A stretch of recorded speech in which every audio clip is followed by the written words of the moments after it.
Bonjour à toutes et à tous, on se retrouve aujourd'hui pour une nouvelle vidéo sur le langage LaTeX et aujourd'hui je vais vous présenter comment réaliser de manière intelligente des commentaires en LaTeX. Alors quand je dis de manière intelligente, disons plutôt que c'est une manière assez utile et pratique de gérer ces commentaires dans un document LaTeX. Alors quand je parle de commentaires dans un document LaTeX, je ne parle pas des commentaires que l'on peut réaliser avec le symbole pourcentage. Alors pour ceux qui ne le sauraient pas, je vais tout de suite vous illustrer ça et on reviendra sur le détail du contenu de la vidéo juste après.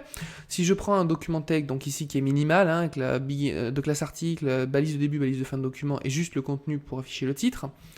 Donc ici, si je commence une ligne ou à n'importe quel moment dès que j'insère en gros le symbole pourcentage, tout ce qui sera écrit ne sera pas interprété. Donc par exemple, donc voilà, si je compile le document, vous voyez, là, rien de plus s'est rajouté. Tout simplement parce que tout ce qui suit le symbole pourcentage est un commentaire. Mais là, je ne vais pas parler dans cette vidéo de ces commentaires-là, ou plutôt d'une version un petit peu plus élaborée des commentaires, que nous allons réaliser soit à l'aide, je vais vous présenter une utilisation grâce au package comment, et ensuite je vais le réaliser également à la main, pour faire écho à mes précédentes vidéos sur les structures conditionnelles et sur le package eToolbox. Donc si vous n'avez pas vu ces vidéos-là, sachez que je ne vais pas entrer dans les détails ici, et je vous invite à aller les regarder avant, si c'est cette portion-là de la vidéo qui vous intéresse. Alors, je vais revenir sur la notion de commentaire. Quand je dis de commentaires et les gérer de manière intelligente, c'est...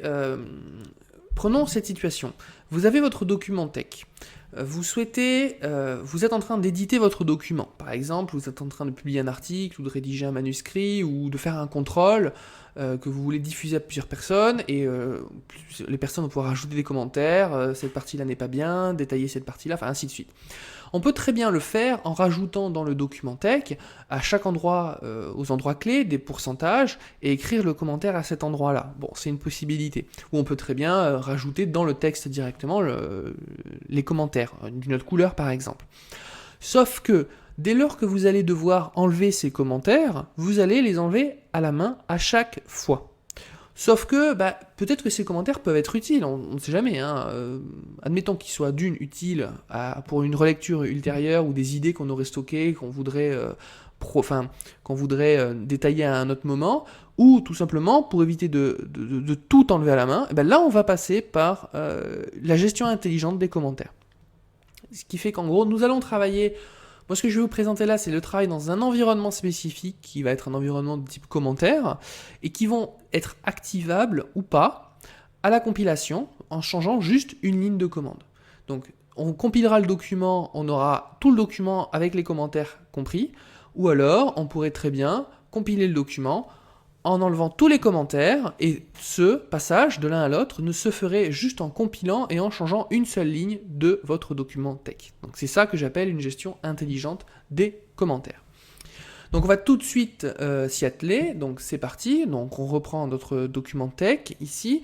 Je vous ai dit qu'on allait travailler dans un environnement que je vais appeler mon environnement de commentaires, donc on va tout de suite créer un environnement commentaire, donc avec la commande /new environment.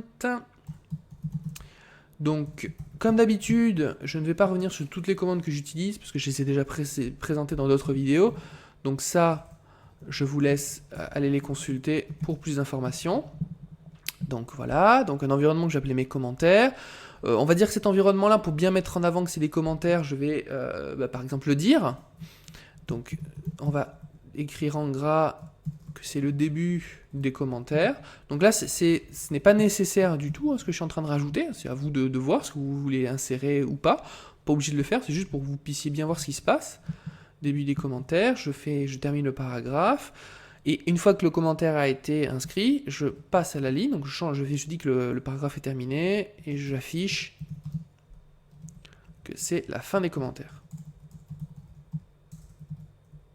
Hop. Voilà, et pareil, je passe à la fin du paragraphe.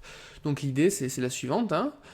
Dès que j'utiliserai l'environnement commentaire, il va commencer par m'écrire en gras début des commentaires, puis le texte que je vais insérer, et à la toute fin, fin des commentaires, ce qui permettra de bien isoler tous les commentaires dans ces environnements-là. Donc je vais tout de suite le faire d'ailleurs. Ici, un begin mes commentaires. Et hop, on va faire aussi la balise de fin end commentaire. Donc ceci est un commentaire. Et on va y mettre un peu de texte juste avant. Avec 3 petits points. Et on reprend ici reprise du texte. Donc je compile ce document. Donc là, a priori, il n'y a aucun commentaire. Hein. J'ai juste créé un environnement, mais il n'y a rien de spécifique. Il n'y a pas de compilation différenciée ici. Donc là, il va tout compiler. Donc hop, on voit le résultat. Donc on a le titre. Un peu de texte. Le début des commentaires, c'est un commentaire. Fin des commentaires, reprise du texte. Donc là, j'ai juste un souci au niveau d'une part de l'accent à ce niveau-là. Parce que je n'ai pas chargé, comme je vous le dis, à chaque fois je fais des vidéos minimales pour essayer d'enlever les fioritures. Donc je n'ai pas chargé les packages qui permettent la gestion des accents. Donc je dois le faire à la main. Et autre petit défaut, on voit que le commentaire ici, il n'y a pas de retour à la ligne. Donc on va le rajouter à ce niveau-là, hop, en disant que le paragraphe précédent était terminé. Je compile. Donc voilà, là c'est parfait. Vous voyez, on a inséré notre environnement qui contient des commentaires dans notre document. Parfait. Ça délimite bien les commentaires du reste. Maintenant, ce qu'il faut faire, c'est cette compilation où les commentaires vont être affichés ou pas affichés. Donc première solution que je vous propose, c'est d'utiliser le package comment. Donc il y a plusieurs commandes dans ce package, je ne les ai pas toutes étudiées, je ne sais pas exactement comment elles fonctionnent, en tout cas je vais en utiliser une en particulier qui va être utile.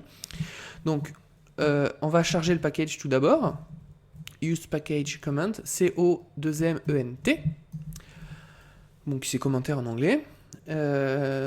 Et ensuite, on va tout simplement, une fois qu'on a créé notre environnement, il y a une commande qu'on peut utiliser du package comment, qui est la commande anti// exclude comment. Donc, on va dire que c'est exclure un commentaire, enfin exclure, voilà, quelque chose qui va être un commentaire. Mais il faut lui préciser quel va être l'environnement qui joue le rôle de commentaire, ou en tout cas, un des environnements qui joue le rôle de commentaire, puisqu'on peut envisager des commentaires de plusieurs types. Par exemple, si plusieurs personnes travaillent sur un même document, sur un article, vous pouvez imaginer que plusieurs interlocuteurs ont créé un environnement chacun avec une couleur différente, et on peut par exemple cacher les commentaires d'une personne ou d'une autre, ou même on peut dater les commentaires en mettant des environnements avec des...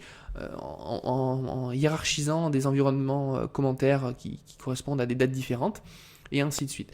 Donc l'idée c'est que grâce à la commande exclude comment, je vais commenter, lui dire que l'environnement, mes commentaires, et donc tout ce qui sera écrit dans un environnement, mes commentaires, doit être exclu de la compilation. Donc il va tout simplement faire comme s'il n'existait pas. Je compile, et hop, alors ici on a fin des commentaires. Alors oui, pardon, alors le petit souci c'est que ça va exclure une commande normalement, si je dis pas de bêtises, c'est-à-dire que ça va exclure tout ce qui va suivre le commentaire, mais pas ce qui est après à la fin. Donc ça c'est une petite subtilité que je ne connaissais pas du package comment. Bon, bah écoutez, ou alors tout simplement, et je pense que c'est peut-être plutôt la vraie raison, c'est que je ne m'en sers pas exactement comme ça devrait l'être. Donc l'idée c'est que si dans l'environnement, pour y pallier, je pense pas que ce soit l'utilisation correcte du package comment, en tout cas l'utilisation standard, mais si je ne mets rien après l'environnement, on va voir que ça va fonctionner. Ouais, là, ça fonctionne correctement. On a notre texte, et il n'y a pas de souci, il n'y a plus le commentaire, il n'y a plus les retours à la ligne, puisque les retours à la ligne étaient mis dans l'environnement, ici, commentaire. Si je commente cette ligne-là, eh bien, je désactive l'exclusion des commentaires, et donc je les vois réapparaître dans mon document. Donc voilà, début des commentaires, et ainsi de suite. Donc bon, voilà, ça c'est une utilisation à l'aide du package comment. Bon, comme vous venez de le voir, je ne pense pas m'en servir de manière la plus adaptée. C'est juste pour montrer que ça existe. En tout cas, cette vidéo aura le mérite de vous montrer qu'il existe. Et je vous laisserai aller fouiller la documentation du package si vous voulez plus d'informations. Moi, je dois vous avouer que dans un souci minimaliste, j'aime ne charger que le nombre minimal de packages vraiment utiles et pas charger des packages qui servent qu'à une seule chose que je pourrais très bien réimplémenter moi-même et assez facilement. L'histoire c'est toujours la même, c'est que le package comment, je ne sais pas de quand il date, mais on ne sait jamais comment il a été codé, comment il a été implémenté. Ça va rester bien fait pendant encore je ne sais pas combien d'années. Donc l'idée pour moi c'est vraiment de minimiser un maximum ces packages. Et donc, ça me donne l'occasion de passer à la deuxième partie de la vidéo, c'est comment créer ces commentaires, mais à la main. Donc, je vais présenter deux façons de le faire. Une façon qui va utiliser des structures conditionnelles LaTeX de base, et une façon qui va utiliser les structures conditionnelles qui sont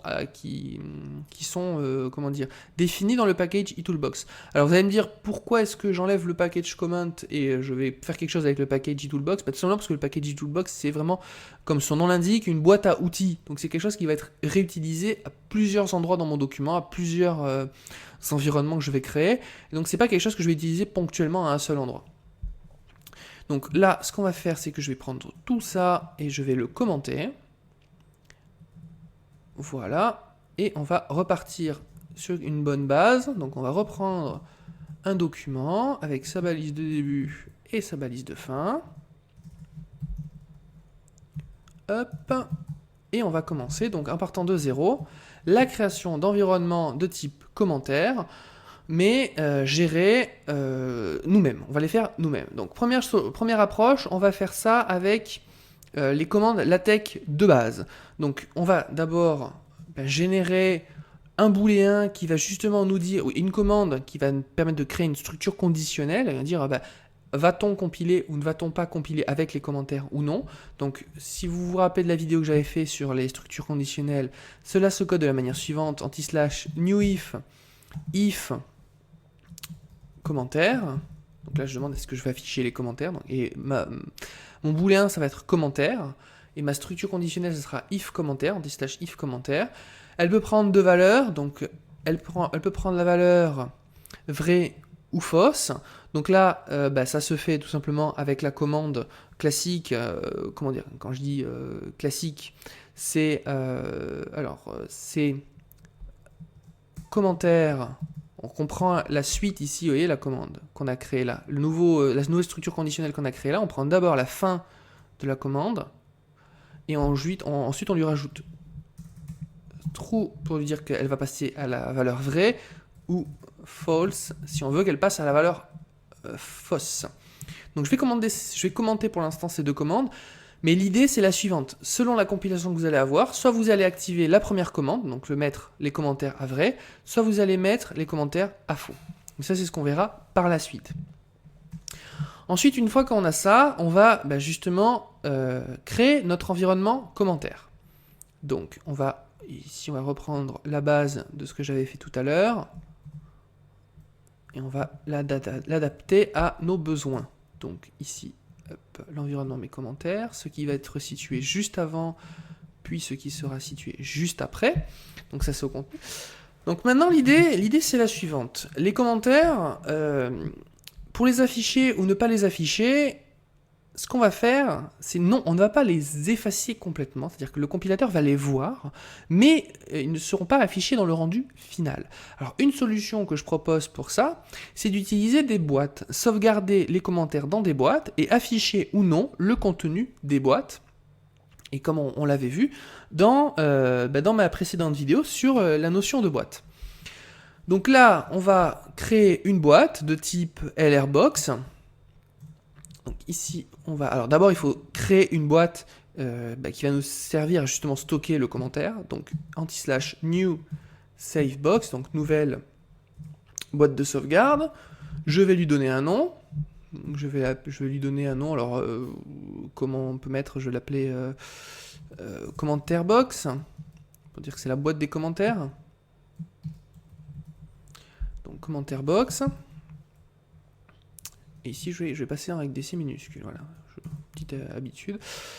Donc, commentaire box qui va être l'endroit où je vais stocker mes commentaires. Là, je vais quand je vais utiliser mon environnement, mes commentaires, je vais créer une boîte, donc une LRbox, donc une boîte qui va être, si je ne dis pas de bêtises, donc une boîte horizontale, donc une LRbox. Je vais stocker le contenu dans la boîte que je viens de créer, donc la boîte /commentaire box. Et une fois qu'on aura terminé, donc une fois que le contenu de l'environnement sera réalisé, ici, on va fermer cette LRbox. Donc ça c'est le schéma de base. Maintenant, pour qu'on n'ait pas de problème d'alignement au niveau de la structure de mon commentaire, et puis pour qu'on puisse mettre beaucoup de choses dans mon commentaire, si on peut mettre des figures, du texte, des tableaux, tout ce qu'on veut, ce que je vais faire c'est créer une mini-page. Donc mon commentaire sera dans une mini-page. Donc on va faire begin mini-page. La largeur de la mini-page, bah, ça va être tout simplement la largeur courante du document, donc avec /line width. Et à la fin du commentaire, je termine, avant bien sûr de terminer ma boîte, je termine mon environnement mini-page. Donc voilà, et dans cet environnement mini-page, si on veut recoller sur ce que j'avais fait précédemment, on affiche le début des commentaires. Et maintenant, on n'aura pas de souci d'ailleurs, on pourra afficher la fin des commentaires par la commande anti/par pour dire qu'on a fini le paragraphe. Hop, on affiche le texte et on dit qu'on a terminé. Donc voilà, ça c'est la base. Maintenant, donc cette boîte, elle est stockée, mais elle n'est pas affichée à l'écran. L'affichage à l'écran, ben, c'est ce qu'on va gérer par, ici, la structure conditionnelle if commentaire. Donc on va, juste après, une fois que la boîte est terminée, on va tester le contenu, qui se fait par if, alors on va récupérer ici, hop, if commentaire, donc là on pose la question, est-ce que commentaire est vrai ou faux? Si commentaire est vrai, ben, il va exécuter la portion de code juste après. Si commentaire est faux, il va aller exécuter ce qui se passe dans le else. Et la structure conditionnelle se termine par anti/fi où on inverse le fi, les deux lettres du fi. Donc si, alors c'est à vous de choisir maintenant si vous considérez que c'est activé, désactivé.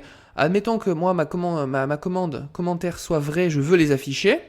Donc quand c'est vrai, je veux les afficher, j'utilise la boîte, donc j'utilise la commande anti/usebox. Et j'utilise quelle boîte? La boîte dans laquelle j'ai sauvegardé mes commentaires. Voilà. Une fois que j'ai terminé mon commentaire, je dis par exemple que le paragraphe est terminé. Hein. Donc on va pouvoir retourner à la ligne. Maintenant, si mon commentaire est faux, c'est-à-dire que si les commentaires ne sont pas activés, bah, je peux ne rien faire. D'ailleurs, dans ce cas-là, à mon avis, on peut même enlever le else. Bon, je vais le laisser ici, mais il ne se passe strictement rien. Pour être sûr qu'il ne se passe rien, je vais mettre des pourcentages pour qu'aucun caractère, même un espace, ne soit interprété. Et à ce moment-là, dans mon begin document, entre ma balise de début et de fin de document, si je reprends le texte que j'avais là, je vais avoir donc deux choix possibles. Activer ou ne pas activer les commentaires en commentant ou en décommentant une de ces deux lignes, pour pouvoir activer les commentaires dans mon document final. Donc là, on est d'accord que si la variable commentaire est vraie, j'affiche la boîte. Donc on va d'abord considérer que le booléen est vrai. Je compile, pas de souci à la compilation, je regarde le résultat. Donc ici, on a début des commentaires. Alors, un peu de texte, début des commentaires, c'est un commentaire, fin de commentaire, reprise du texte. Donc là, on a des problèmes d'alignement. Ce qu'on voit, c'est que la mini-page, en tout cas la boîte, ici, elle est juste là. Donc c'est qu'il manque un retour à la ligne à un moment donné. Donc tout simplement, ce qu'on va faire, c'est que avant la boîte, on peut lui dire de passer à la ligne. On va tester ça. Je compile. Voilà. Là, vous voyez, la boîte, la mini-page là, que je viens de créer, que j'ai surligné en bleu là, c'est ma boîte. Donc je lui dis d'abord tu retournes à la ligne, puis tu affiches la boîte, et ensuite tu reprends la ligne de texte normale. Si maintenant je dis je ne veux plus les commentaires, je commande cette chose-là et je mets les commentaires à false, donc le booléen devient faux. Je compile, et là vous voyez, tout de suite on a notre document où on n'a plus l'environnement commentaire au milieu. Alors, par contre, on a un tout petit souci, c'est que vous voyez le par que j'ai mis là, le nouveau paragraphe que j'ai mis ici, il s'est mis là, puisqu'on a bien un retour de ligne. Tout simplement parce que quand je rentre dans l'environnement commentaire, il exécute cette commande-là qui n'est pas dans la structure conditionnelle. Donc je vais le déplacer, c'était une erreur de ma part, je le mets ici. Si j'ai des commentaires, je force un retour à la ligne, j'insère mes commentaires et je retourne à la ligne, qui n'est pas forcément nécessaire, hein, c'est vraiment à vous de voir si vous voulez insérer les commentaires au milieu du texte ou pas. Et si c'est pas le cas, j'ai pas de retour à la ligne, je ne force pas de retour à la ligne. Donc maintenant, je compile en considérant que je ne veux pas les commentaires, voilà ce qu'on obtient. Je veux les commentaires, voilà ce qu'on obtient. Donc vous voyez, et on peut faire ça sur l'ensemble de notre document. Alors maintenant, esthétiquement parlant, moi, quand j'ai réalisé cet environnement-là, je me suis aperçu qu'il y avait un tout petit souci. Le souci, c'est le suivant, c'est qu'il faut regarder l'alignement vertical du document. Je vais zoomer, ça sera peut-être un petit peu mieux. Donc vous voyez l'espace entre la première ligne de texte, le début des commentaires qui se trouve à ce niveau-là, il est un petit peu petit, il n'est pas énorme, par rapport à ces lignes-là, c'est pas énorme, et surtout à la fin, regardez bien l'espace, il est beaucoup plus petit qu'au tout début. Donc on a un problème à ce niveau-là, parce que, en gros, lorsqu'on va passer dans la boîte, il y a une variable qui contient justement l'espace entre l'espace qu'on devrait mettre, qui a changé de valeur, et c'est ça qui crée ce problème d'alignement. Donc j'ai un petit peu cherché sur internet la solution, et une solution que j'ai trouvée sur un forum, je ne me rappelle plus du tout qui s'en est occupé, enfin qui avait proposé cette solution, mais c'est de créer une longueur qui va sauvegarder l'espace nécessaire pour le remettre au bon endroit. Donc on va d'abord créer une longueur, donc je vais créer la longueur au niveau de la boîte, donc new length, hop, une nouvelle longueur. Je vais l'appeler, alors comment je vais l'appeler celle-là, je vais mettre commentaire espace. Voilà, donc c'est une nouvelle longueur. Ensuite, à la fin de ma mini-page, donc juste avant de terminer ma mini-page, je vais lui dire, bon, on est à cet endroit-là de mon commentaire, donc j'ai inséré le texte, mais il devrait y avoir un espace à cet endroit-là. Et je vais sauvegarder cette valeur. Donc je vais lui dire de fixer la valeur, donc set length, la valeur de la variable de longueur, commentaire espace.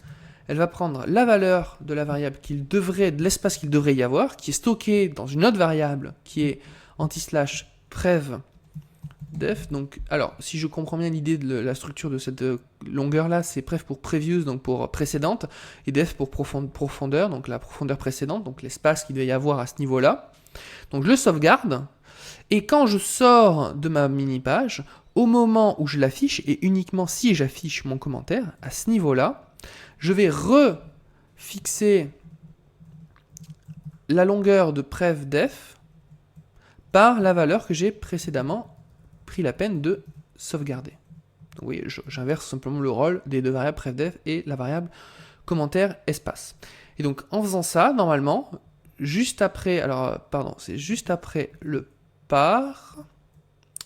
Non, c'est juste. C'est juste après le par. Donc je passe au nouveau paragraphe, mais je lui dis que la longueur ne doit pas être la même. Je compile. Et là, vous voyez, maintenant c'est bon, on a bien ici une longueur, la distance entre la fin de la mini-page et le début, qui est bonne. Par contre, autre petit défaut, on n'a toujours pas réglé le problème. Ici, on sent que c'est un tout petit peu trop proche au niveau des débuts. Là, la solution, c'est justement, qui a été expliqué aussi, c'est de dire qu'on veut une mini-page, mais qui soit alignée en haut. Donc ça se fait par l'argument optionnel top, qui est symbolisé par le T. Je compile. Et maintenant, vous voyez, voilà, parfait. On a notre commentaire qui est parfaitement intégré dans notre document. Alors moi je parle de commentaires, mais c'est pas forcément des commentaires que vous allez insérer dans le cœur de votre document. Ça peut être tout plein d'autres choses selon ce que vous êtes en train de réaliser. Je vous donne un exemple personnel. Je réalise des documents, donc je sais pas si je vous en ai déjà parlé, mais donc des documents de type exercice avec les solutions ou pas. C'est pas des commentaires, c'est vraiment un environnement solution, mais où je choisis d'afficher ou pas l'environnement solution en commentant ou en décommentant une seule ligne de mon document. Donc c'est vraiment, tout est géré au même endroit, tout est contenu au même endroit, et le résultat final ne dépend que d'une seule ligne. Donc voilà, là c'est le principe de la reconstruction de la fonctionnalité du package comment en utilisant les commandes LaTeX de base. Donc là je vais rapidement, puisque c'est vraiment la même façon de faire, refaire la même chose, mais avec les spécificités du package eToolbox qui ont un avantage, c'est que les commandes sont, je les trouve globalement plus